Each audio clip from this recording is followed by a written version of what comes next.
Hello, folks. Good whatever part of the day it is to you. How you doing? First off, before we get started, I want to remind you that Don't Be a Jerk is now available in audiobook format, so I'll put the link below, as are Hardcore Zen, which I don't have a copy of. A copy of Hardcore Zen, but Sit Down and Shut Up is also available as an audiobook. And There Is No God and He Is Always With You is available as an audiobook, and I'm going to get started on Sex, Sin, and Zen very soon. So look forward to that. So yesterday I put up a new blog on hardcorezen.info called Doing It in Public. It was inspired by a little interaction I had on Twitter, so thank you for whoever asked that question on Twitter about how to do this Zen stuff. And as I was trying to think of how to explain it to the person who asked me, I realized I do my Zen in public. This is not the normal way to pursue Zen practice. And I think in a lot of ways my own Zen practice suffers because of it. A lot of the things that one would normally only share, a Zen practitioner would only share with his teacher or with the community that the person was practicing with, I'm sharing with the world. I'm sharing with you folks out there. This has interesting consequences or repercussions or cause and effect relationships, if you want, because we're social creatures.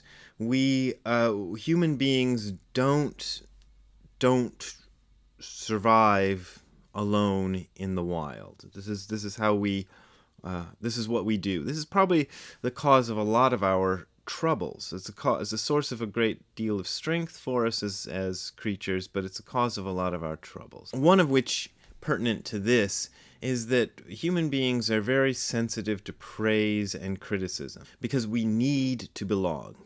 It's not just a desire to belong or some sort of human failing or something. You know, if you think you're very concerned about belonging, this is genetically wired into us. I'm convinced of that. I don't have the scientific surveys to prove it, but I think it's pretty obvious.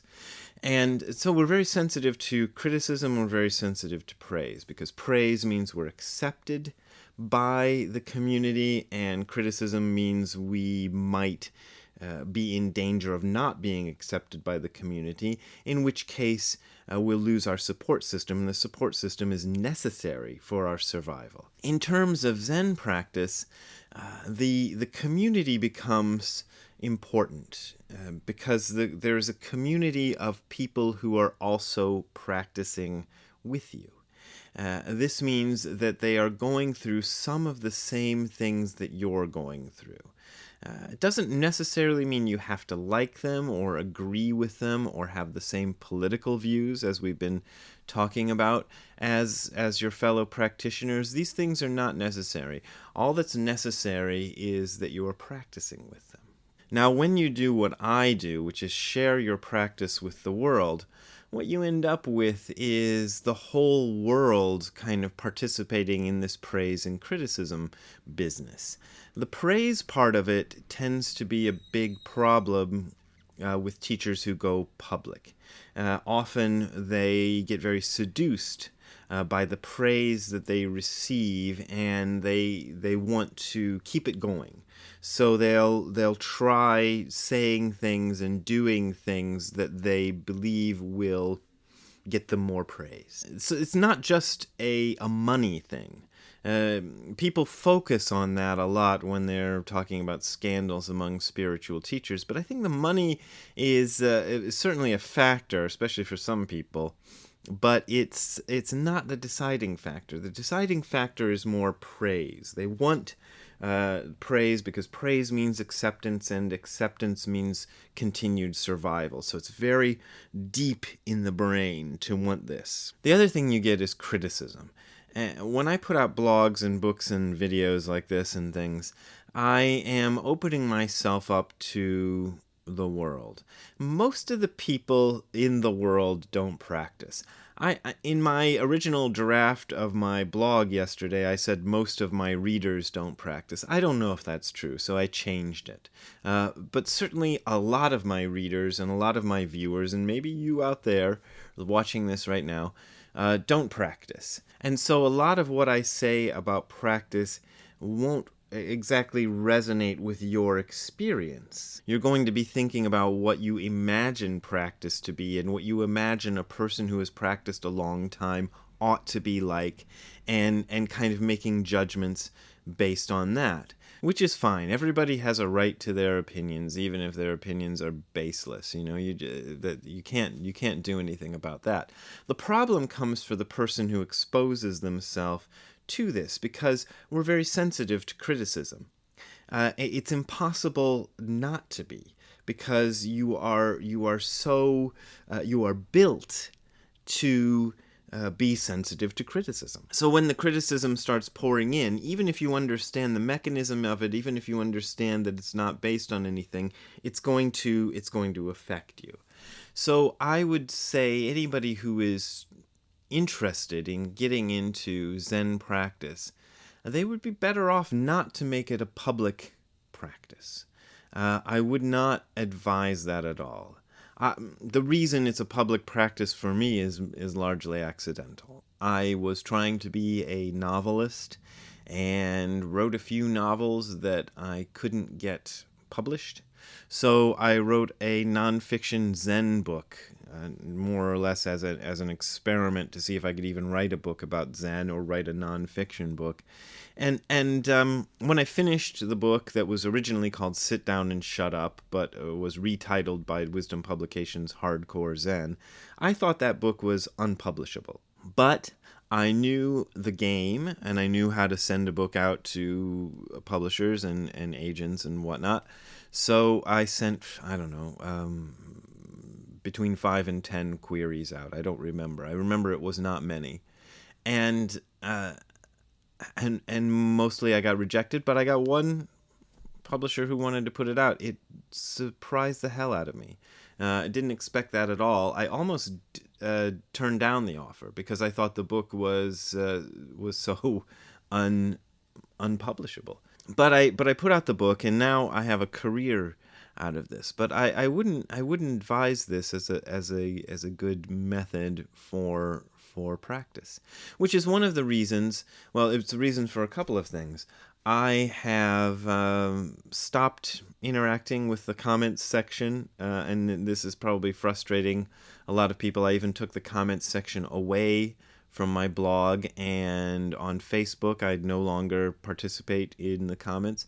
This is because I realized after a few tries with it that it wasn't working. This became pointless, and the metaphor I used in my blog was it was like being a mechanic, being an auto mechanic, trying to talk to people who'd never even looked under the hood of their car before. So if you're in that position, you spend so much of your time trying to explain the basic facts of what's going on that when it comes to trying to get into anything deeper, it's just impossible. So I gave all that up. Maybe I'll go back to it one of these days, but for the time being, I've given it up. Now, before the advent of mass communication, it was impossible to do anything very much like what I do. There were rumors and stories of teachers of the past, Zen teachers of the past, having 500 or 1,000 students who are addressing great crowds. I tend to doubt this. If you're trying to address 1,000 people or more without a public address system, even if you could do it and maybe it was done, I don't imagine anybody could understand you. So the precedent we have is people dealing with very, very small groups who they see face to face all the time. So it's impossible for their followers or their fans, if you will, to have any real interaction with the person. This is why when people are often sending me emails in which they'll say, "Can I be your student, or can I correspond with you?"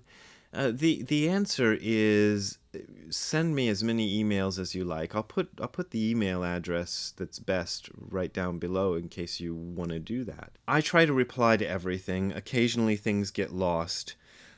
Occasionally I just screw up and forget to write back. But I do try to keep up on it. The problem is I don't know you. All I see is a name at the bottom of an email. And I can't guess who you are, how old you are, where you're from, what sort of personal hygiene you practice. All of these things come into effect when you are interacting one on one with a person that you can't get with email. Or even Skype or even any of these things. So I don't engage that way because I don't think the interaction is proper. So now we're entering a world in which teachers are trying to reach out in ways that haven't even been possible before, and we're going to see how that goes. I think it's important that we be very honest and expose even our mistakes, because I think these mistakes will be valuable to people in the future who carry on this tradition, if it becomes a tradition. Well, the Zen tradition is already a tradition, and people who carry it on through electronic means are going to need to see the precedents of what others did and what mistakes they did and what they can avoid. This is one of the reasons I've been trying to kind of expose my own mistakes and my own weak points. This, of course, opens you up to criticism, because the people are used to sort of spiritual teachers who pretend to be perfect, who give off an air of holiness and wonderful vibes. I'm not a wonderful vibey kind of guy. It's not it's not in my nature. So we're trying to, those of us who are in this business of trying to make it public, or make it big, make it for a wider audience. We're really working with an unknown factors all the time. So thank you for participating, for being part of this little experiment of mine, and I hope that you find something valuable with it. As always, my Patreon information is at the bottom of this video, and information about how to donate via PayPal, because you are my main means of support, you folks out there. The books earn me a little bit of money, but couldn't make a living on just book royalties alone, so I really appreciate your donations, and see you next time.